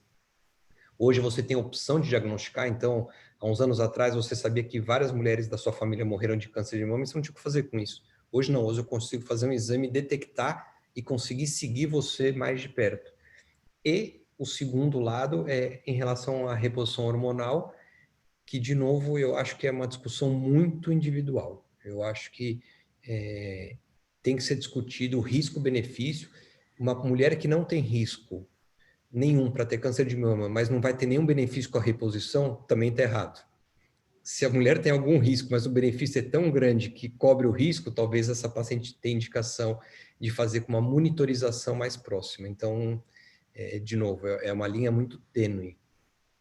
Sim. Marcelo, a gente está assim, super chegando no final. Eu queria só colocar mais algumas perguntas. Acho que a gente não vai conseguir responder todas, mas uma coisa que tem aparecido aqui também que eu acho que é importante é quanto tempo de reposição hormonal uma mulher pode fazer. Por exemplo, tem gente que faz 15 anos, tem médicos que falam que o ideal é fazer 1, depende também do histórico de cada pessoa. Como é que a gente pode dosar isso? Tá, então, rapidamente só dizer que se alguma pergunta ficar em aberto, Noca, por favor, você me manda que eu respondo Ótimo. individualmente, sem problema nenhum. Pode deixar Tá. também no WhatsApp, se alguém quiser mandar direto, enfim, não tem problema não. Não tem prazo definido para reposição. Como a gente começou conversando que a reposição não vai levar a mulher para pré-menopausa, quer dizer, ela não vai voltar a ser reprodutiva, é justamente para tratar os sintomas. Então, não tem um prazo limite, não é um ano, não tem nenhum estudo mostrando que anos são melhor do que ou melhor que... Não tem. De novo, é dosando o risco-benefício. Se minha intenção é repor a massa óssea, talvez só nos primeiros 4 anos, depois eu não vou ter esse ganho. Se é em relação a ondas de calor, talvez eu mantenha por um tempo maior, com uma dose menos. Então, eu vou ter que estudar caso a caso. Ainda não está definido pelos guias qual é o prazo ideal. É muito individual. Não tem muito. Se você faz uma reposição e essa paciente apresenta uma displasia, alguma alteração na mamografia ou no ultrassom, essa eu vou parar mais precoce, não preciso correr o risco de esperar ela ter uma doença maior. Então, vai ser muito individualizado, mas não tem um prazo definido ainda. Tem a pergunta aqui da Débora. Débora, você quer você fazer direto, Marcelo? A pergunta dela, Marcelo. Não, faz você, amor. Eu tenho BRCA2, uma das minhas 3 filhas também tem. Qual a porcentagem dela ter CA de mama? Então, o BRCA2 é mais raro, é interessante. A maioria das mulheres que tem é o BRCA1. Então, o BRCA2, ele está relacionado ao câncer na pessoa com mais idade, com receptor de estrogênio e progesterona. Então, a gente acaba tendo mais preocupação de repor hormônio em mulheres que têm o BRCA2 do que o BRCA1. Como eu falei, o BRCA1 é um tumor mais agressivo, o BRCA2 é menos agressivo. O BRCA1, quando aparece até a 5ª, 6ª década, depois cai. É interessante que o BRCA1 cai. A mulher mais idosa acaba não tendo muito. O BRCA2, ao contrário, com o tempo ele vai aumentando. Então, assim, existe a chance de ter câncer e não é pequena, do BRCA2. Então, eu ficaria de olho. E tem alguns estudos que ainda estão começando de outros tipos de tumores relacionados ao BRCA2 e o BRCA1. Não vou causar nenhum alarde, nada, mas tumores de pâncreas, tumores... Então, talvez um check-up mais minucioso seria interessante. Então, o BRCA2 é minha sugestão, assim, realmente, no seu caso, que ela passasse com oncogeneticista, fazer um acompanhamento de perto, e realmente dosar quem é da família e quem não é, para já excluir quem não tem o gene esquece, e quem que a gente vai seguir mais de perto, que são quem tem realmente a mutação do BRCA2. Deixa eu só falar, ela segue, vamos no oncogeneticista e tudo, mas tem gente que diz que é 100% a chance dela ter 100%. Quer dizer, ou ela tira tudo logo, ou é 100%. O dado se a gente for de 70% ou 80% de chance. De novo, os estudos, eles são observacionais, a gente acaba observando. Então, tem estudos realmente que dizem que se a pessoa viver o suficiente, ela vai ter câncer de mama. Mas, como a Renê falou no começo, isso não necessariamente você precisa fazer uma decisão, você pode fazer exames de intervalo e detectar muito inicial se tiver e tratar inicial só com uma cirurgia. Então, ter a chance de ter câncer não é igual você obrigatoriamente fazer a cirurgia. Eu posso dar o exemplo da minha esposa, que foi uma decisão, por eu ser oncologista, ser mais fácil, ela ser oncóloga, ou enfim, o termo de psicóloga que trabalha com oncologia, e ela ter tido câncer ajudou na decisão, mas não é uma decisão simples. E o que eu posso dizer é que se fizer a cirurgia, diminui 99,9% a chance de ter câncer. Eu pensaria o contrário. Então, se você está numa situação e esteticamente fica bom, você faz com alguém que faz direito, você diminui 99% da chance de ter câncer. Então, tem muita gente que vive com essa corda no pescoço. Será que eu vou ter ou não? E talvez a cirurgia tire a corda do pescoço. Então, aqui no grupo você viu a Renê, que não tem essa corda porque ela tem a cabeça boa. Tem a Flávia, que já teve câncer e estava com a corda no pescoço e preferiu não ter. Então, acho que é uma discussão que tem que ter com a sua filha, é justamente isso. Assim, você vai fazer exames cada 6 meses, você está realmente angustiado, é uma coisa, vale a pena. E aí é uma decisão muito individual. Eu, por ser oncologista e ver os casos de câncer, se você perguntasse para mim, em mim eu tiraria. Mas eu não acho que é errado observar e fazer exame cada 6 meses, enfim, fazer uns exames precoces. Mas com certeza eu não faria reposição. Ela sim é uma candidata que talvez eu não ficaria à vontade em fazer reposição. Obrigada. Bom, vamos tentar terminar. Só para aproveitar um minutinho, que eu fiz se vocês depois quiserem entrar no Facebook, no meu nome, eu fiz umas lives, uma com a Flávia contando a história, enfim, e eu fiz umas com mulheres que tiveram câncer de mama e engravidaram depois de 8 anos, 10 anos. Então, são assuntos que cada vez mais mulheres mais jovens têm câncer de mama e é contraindicado engravidar. Né? Tem muita coisa que tem que ser rediscutido. Eu acho que não tem mais esse certo, errado, preto, negro. Eu acho que a gente tem que ter cabeça aberta e ver essas outras opções e definir caso a caso. Eu acho que hoje, eu digo que a medicina, eu estou até lendo um livro sobre isso, que os protocolos acabam emburrecendo o ser humano. Né? A gente não precisa pensar, é só seguir o protocolo. Mas lembrar que do outro lado não é um câncer de mama, é uma mulher que tem história, tem família, precisa namorar, tem namorar, vai ter cicatriz, não vai, vai ter secura vaginal, isso incomoda. Então hoje eu consigo ter essa noção de que eu estou tratando uma pessoa e essa pessoa tem problemas familiares, tem problemas e o câncer, né? Não é só o câncer, não é o câncer de mama esquerdo. Eu tenho uma paciente que esteve doente ou está doente, eu preciso tratá-la. Então, eu acho que é isso que está faltando, acho que é isso que vocês podem cobrar do médico, acho que é isso que é o segredo, é risco compartilhar. Tudo bem, você está dizendo que eu tenho um risco, mas se eu quiser correr o risco, tudo bem? É 100% de chance? Não, não é 100%, eu vou ter um risco aumentado, mas se eu fizer exames, talvez eu consiga pegar precoce. Então, acho que é essa discussão que a gente vai ter nos próximos anos. Eu acho que esse comentário é o mais importante, né, Marcelo, na verdade, essa questão de tratar com humanidade e ver que tem uma pessoa do outro lado é o mais importante, porque eu acho que às vezes a gente sente falta realmente disso, né? De ser olhada como uma pessoa como um todo que vai ter seus dramas psicológicos junto. Mostra. Esse é o livro que eu estou lendo agora. Eu ganhei de um paciente, inclusive um médico que me deu, que é A Arte Perdida de Curar, que é um médico que desenvolveu a desfibrilação, que é uma coisa que mudou a vida das pessoas, porque você começou a desfibrilar, as pessoas começaram a viver. A cirurgia cardíaca só veio depois disso. E ele começou a rever depois de velho que você tem que escutar o paciente, que só desfibrilar não é a solução. Então, acho que é isso. Os médicos não têm tempo, não tendo tempo não se discute. Então, cobre do seu médico um tempo para discutir. A consulta tem que ser 1 hora, tem que ser 1h30, você tem que discutir todas as suas dúvidas, porque a consulta de 10 minutos não dá nem para examinar e nem para tomar nenhuma decisão. E volte, né? Quer dizer, porque às vezes a gente conversa uma primeira vez e ficam 350 dúvidas, então volta e tira as outras dúvidas. Que eu acho que esse papo aqui, na verdade, acaba sendo isso, né? A gente está dando uma pequena conversa sobre tudo que pode ser feito, mas o mais importante é realmente cada uma procurar o seu médico.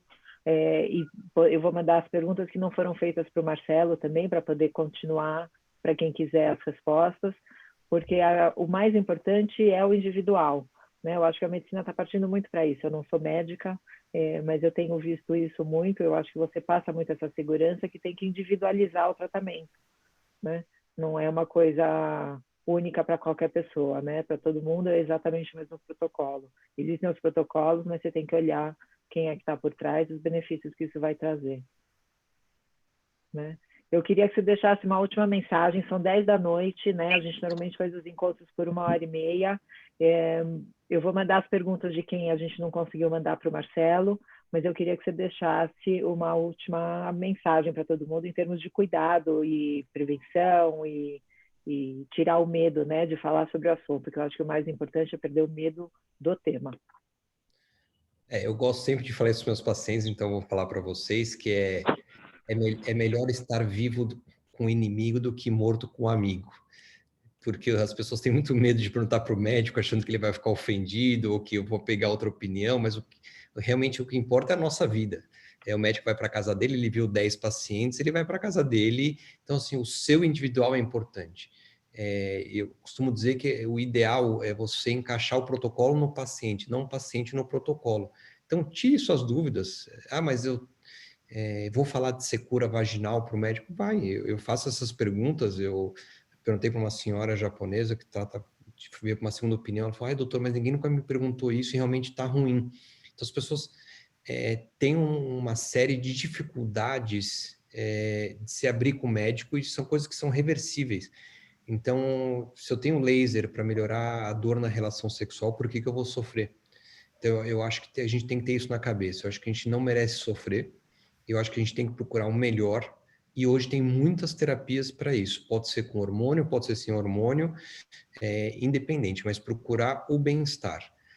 Como eu sempre falei, não adianta a gente fazer terapia se a pessoa for ficar em casa fumando. Talvez mudar a atividade física, melhorar a cabeça, e aí sim eu posso fazer reposição. Então, eu acho que é um conjunto. né? Eu acho que nós, seres humanos, somos um conjunto, não somos peças.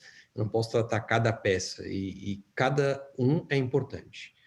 Eu acho que, principalmente num serviço onde a gente parece que nós somos... O médico está fazendo um favor para a gente, não está fazendo. Mesmo no SUS, eu digo sempre para os residentes, a gente ganha para isso, ninguém está lá de graça. Então, procura o bem-estar para você. Não gostou do médico, vamos ver uma outra opinião, cuide de você, porque se você não cuidar de você, os outros não cuidarão. Então, eu acho que esse é o recado. A gente tem que se gostar, a gente tem que procurar o que é melhor para nós.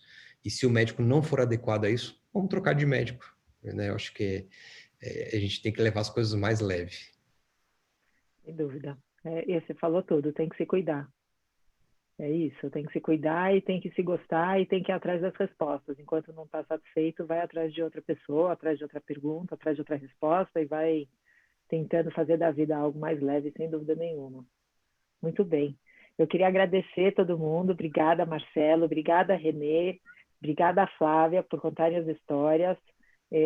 Contar para todo mundo que está aqui. Tem muitas pessoas novas, que a gente tem um grupo de WhatsApp do Melhor aos 50. Quem quiser entrar está convidado, é só falar conosco no Paralelo.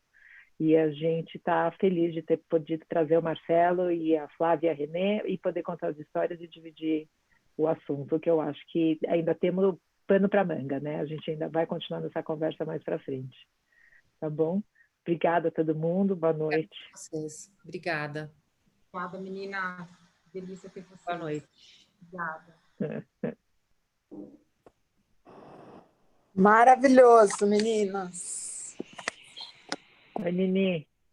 Maravilhoso, maravilhoso. Muito bom, né? Parabéns. Marcelinho é special.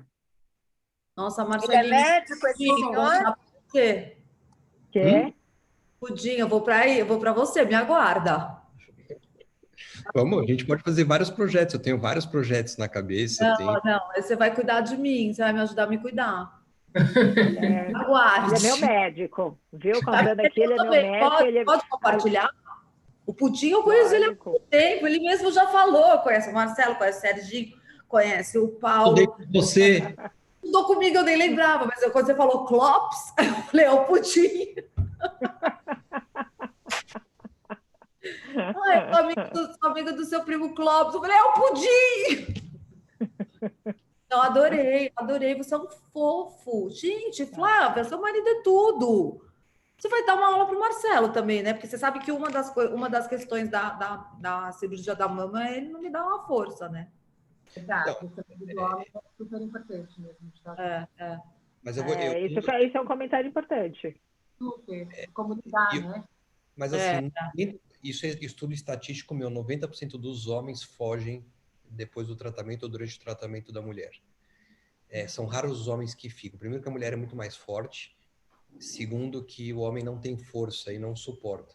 Então isso é um assunto que assim, e é realmente o que eu levo, enquanto a pessoa está tratando, a sociedade está apoiando, quimioterapia, todo mundo tem dó, acabou, ninguém mais quer saber. Seu emprego já não está mais lá, o marido já não quer mais te olhar. Eu tenho histórias, isso eu estou escrevendo um livro mas de marido que não vê a mulher sem roupa há 15 anos depois da cirurgia. Então, realmente, mas isso assim, eu acho que a mulher tem que se valorizar. Você não pode depender disso. Eu acho que a gente tem que chegar nesse patamar onde a mulher exigindo respeito e fazendo os homens acabar respeitando e fazendo. Acho que mas eu tenho, inclusive, um grupo, que eu brinco que era Câncer Anônimos, que a gente discutia quem teve câncer e pós-tratamento, e a grande queixa é isso. Amigos que você não pode conversar, porque vão achar que você só fala de doença, que é mórbido. Sim. Maridos que não apoiam, ou que fingem que apoiam, mas no fundo não apoiam. Então, eu tenho tudo isso super documentado. Eu faço, inclusive, essas lives que eu faço, depois vocês estarem assistindo no meu Facebook, são depoimentos de pacientes que tratam há muitos anos e que muitas o marido largou. Tem uma paciente que o marido largou durante a radioterapia que disse que ela não era mais companheira de balada. Se não, você mais embalada, não dá mais para nada. Eu falei, que bom. Ela falou assim, como que bom? Que bom que você descobriu agora. Imagine descobrir daqui 30 anos que ele não era companheiro. Mas eu queria só fazer um comentário que você falou do laser. Eu acho assim que uma coisa que não é muito conhecida, é rejuvenescimento vaginal, são os lasers, todos os preenchimentos, procedimentos que acontecem no rosto, os dermatos, os mesmos ginecos já estão fazendo. Então, assim, tipo, as pessoas às vezes se cuidam do rosto, né? Cuidam do corpo e esquece que, de repente, a vagina tá murcha, que dá para encher, que dá para fazer o laser. Eu fiz, é maravilhoso. Eu faço, tipo, uma vez por ano. Muda tudo. Muda tudo. E, assim, as pessoas acham, imagina, custa, sei lá, caro. Não, você gasta às vezes, tipo, numa bobagem, né? Então, assim, a pessoa perde o interesse porque não sente prazer mais, porque não tá sentindo e ela não sabe. Quer dizer, as pessoas, é muito isso, tem muito tabu, as pessoas não falam. Mesmo entre as amigas, né? A gente sempre fala, né? Não, né, Patô, a gente sempre conversa sobre isso. Quer dizer, o tabu que as pessoas têm de falar qualquer coisa. Né? Menopausa parece um palavrão. Essa palavra menopausa é, tipo... Pausa, né? Parece conceituosa.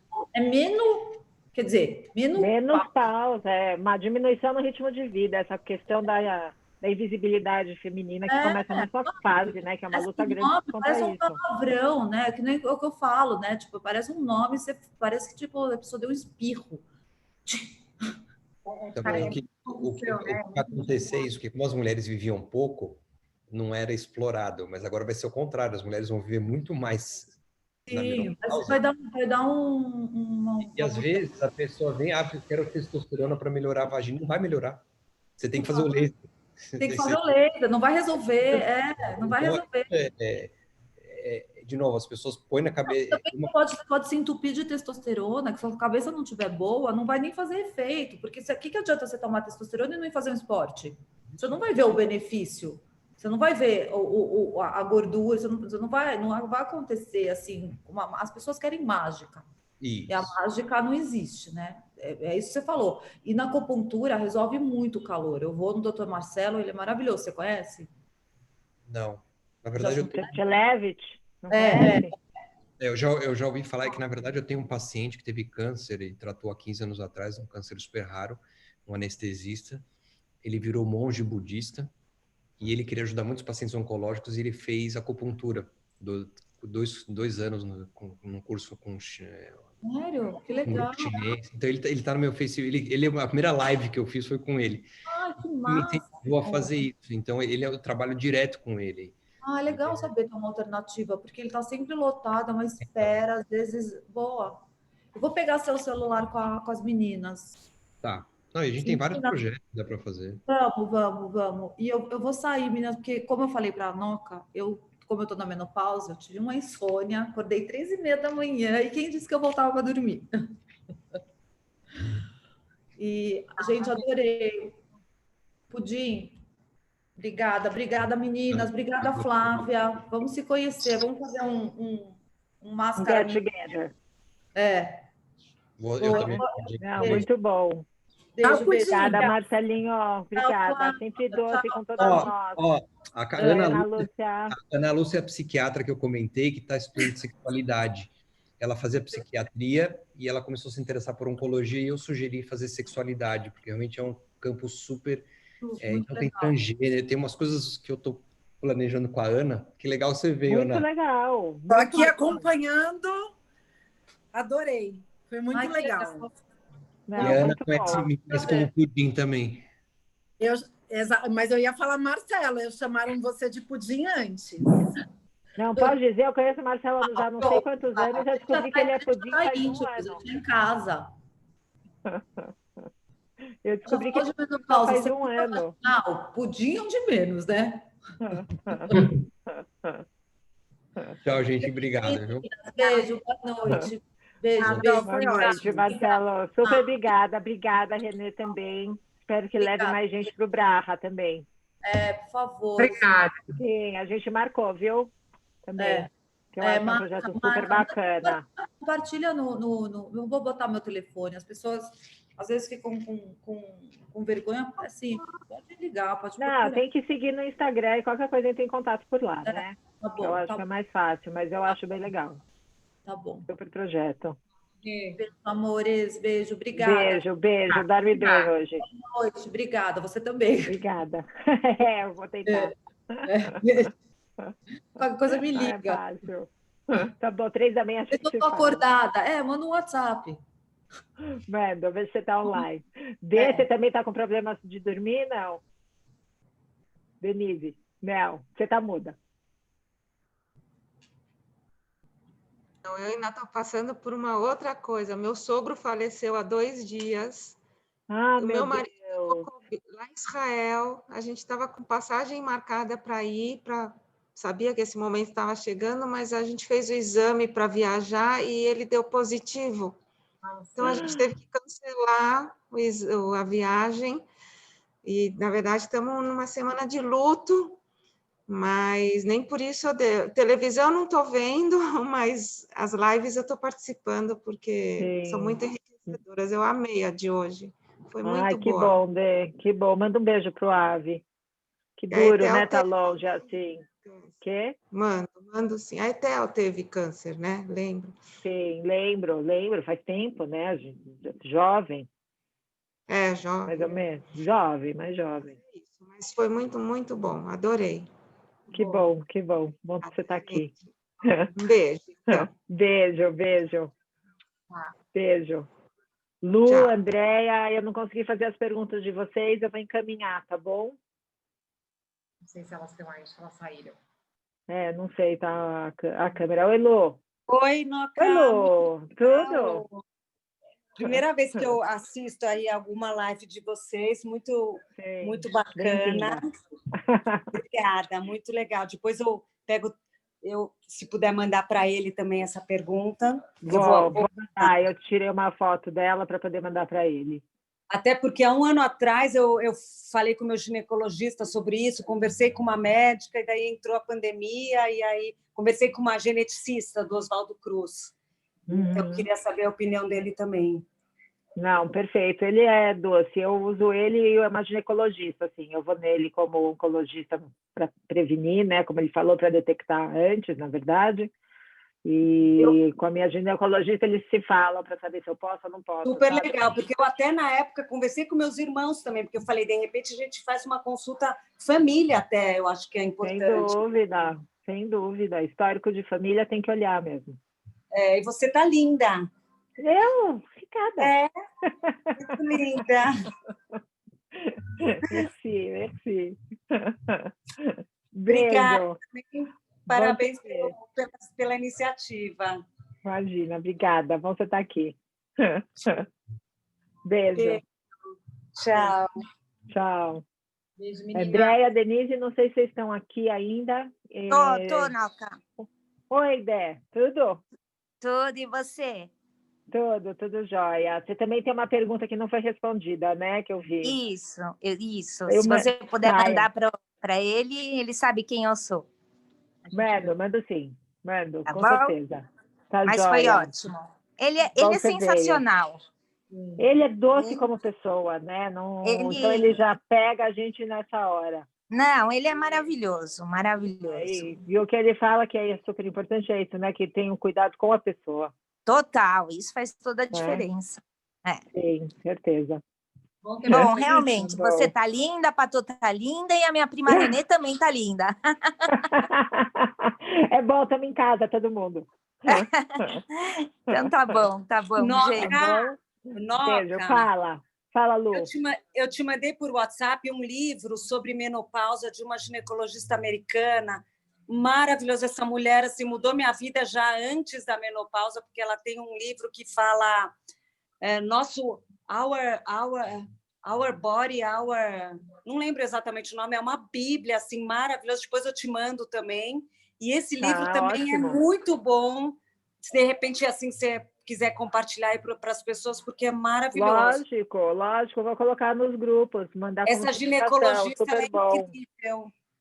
Você leu em português ou em inglês? Esse aqui eu li em português, o Menopausa. Eu estou lendo, é aquele livro de cabeceira, né? Não é um livro que você lê Você vai lendo, vai sentindo os sintomas e vai lendo. Tá. E o outro livro, depois eu vou te achar aqui, que é uma bíblia. Estou procurando aqui. Então, manda, porque é bom a gente ter esse tipo de informação, é bem importante. Não, essa alguma coisa assim. Incrível, muito legal. Sim. Já mandei para você para o WhatsApp. Tá bom, tá bom. Vou pôr no grupo e depois você me manda o outro. Legal. Tá Beijo. bom, obrigada. Beijo. Beijo. Tchau. Beijo. Andréia, Vanessa, vou encerrar. Tá bom, meninas? Patô? Beijos. Beijo.